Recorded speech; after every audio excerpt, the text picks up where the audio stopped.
చేపల పులుసు అండి. చేపల పులుసులో చేపలు బాగా శుభ్రం చేసుకొని దాంట్లో మామిడికాయ, తర్వాత వచ్చి చింతపండు రసం అండి, ఉప్పు, కారం, పసుపు వేసాను. తర్వాత వచ్చి ఆవాలు, జీలకర్ర, మెంతులు, ధనియాలు అన్నీ వేయించుకొని వేసానండి.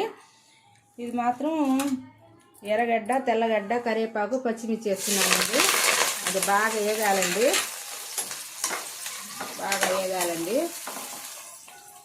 దూరగా వేగిందండి. పచ్చిమిర్చి, తెల్లగడ్డ, ఎర్రగడ్డ, కరివేపాకు దూరగా వేగింది. ఈ చేపలతో ఐటమ్ అంతా వేసానండి. ఇందాక చూపించాను, మీకు చెప్పాను. ఇదండి చేపల కూర. వారానికి 2-3 సార్లు చేస్తూ ఉంటాను, మీకు చూపిస్తూనే ఉంటానండి. ఎప్పుడప్పుడు చూపిస్తామని చెప్పి ఈరోజు కూడా చూపిస్తున్నానండి.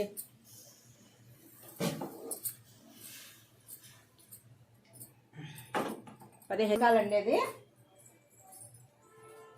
వేసేస్తున్నానండి. రెడీ అయిపోయిందండి. రైస్ అండి.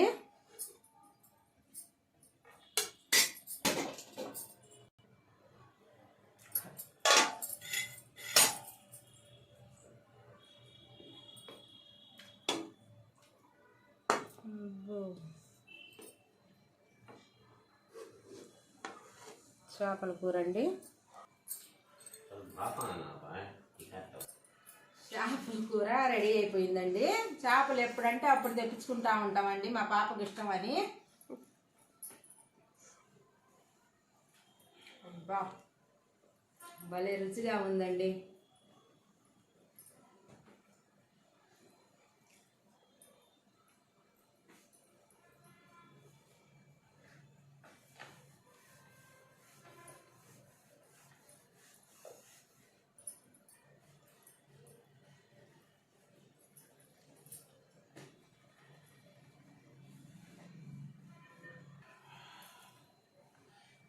సూపర్గా ఉందండి.